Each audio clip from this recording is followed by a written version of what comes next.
She was born in Fort Smith, Arkansas, and grew up in Stigler, Oklahoma, and then moved from there to Florida to Mississippi. Stayed there with her mother in Mississippi and finished school and went to college and met my father, and they got married, and then she had me. I met her my junior year in high school. I went on a double date with her the first time we dated. My friend and I wanted to go to a nightclub and go dancing. And her mother said no, she wasn't going to do that. And so we went to the movie instead, and I think we went over to Biloxi, Mississippi, and saw The Lone Ranger. Oh, yeah. And so then the following weekend, I asked her for a date, took her to church. And so I was in like Flynn then with her mother and father. I went to Southern Miss.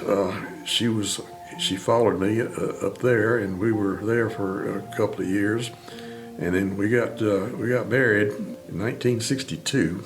And then my company transferred me to Houston in 1975. We worked there for a while, and then the company transferred me to Fort Smith, Arkansas. Then came back to Houston. She had the 4 children.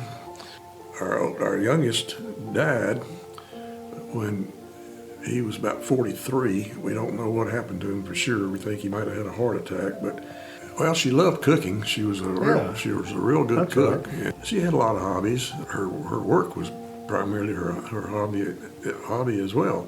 She judged gymnastics for several years. And before that, she did a Mother's Day out. So she always stayed active.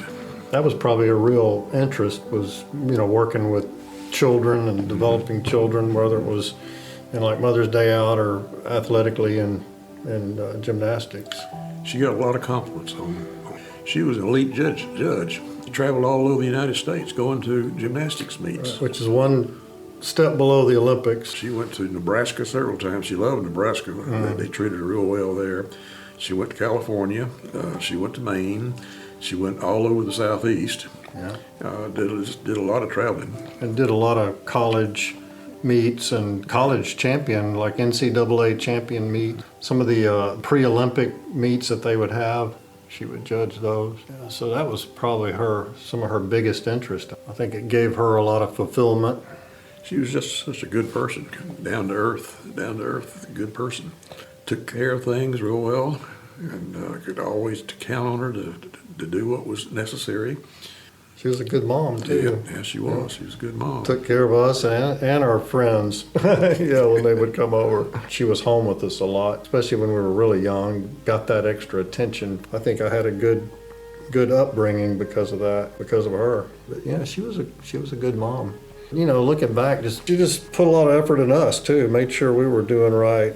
Made sure we went to church, too, and we did that as a family, and that was always good. Back in the 60s and 70s, we both smoked. 1975, I quit smoking. She tried 2 or 3 times, and she'd go back to smoking.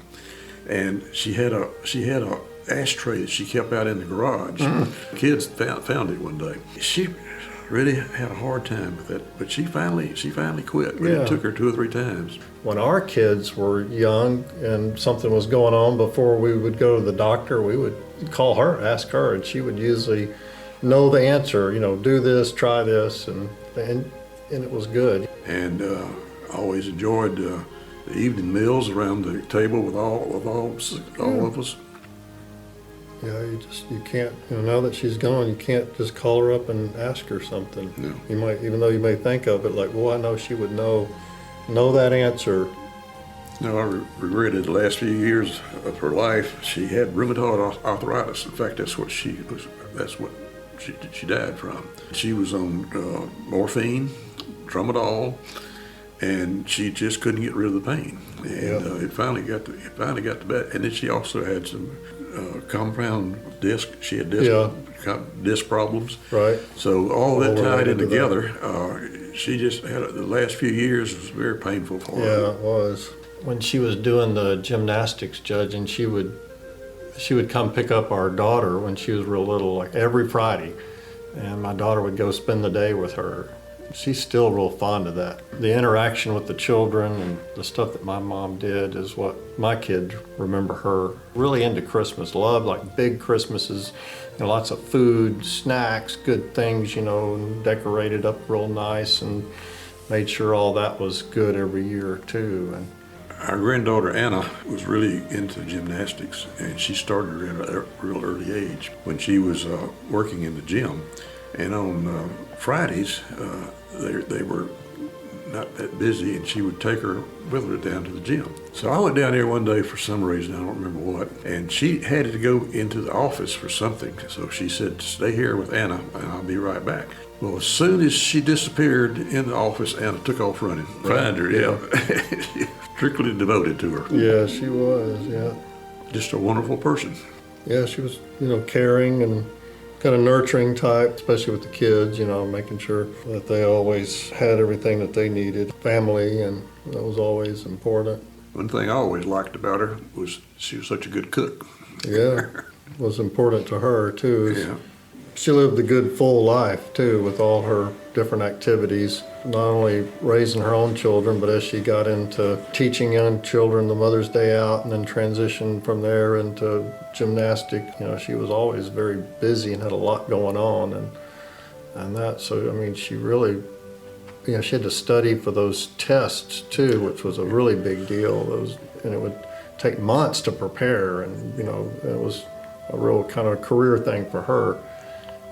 Since she had not had a, formal career prior to that, she really accomplished a lot.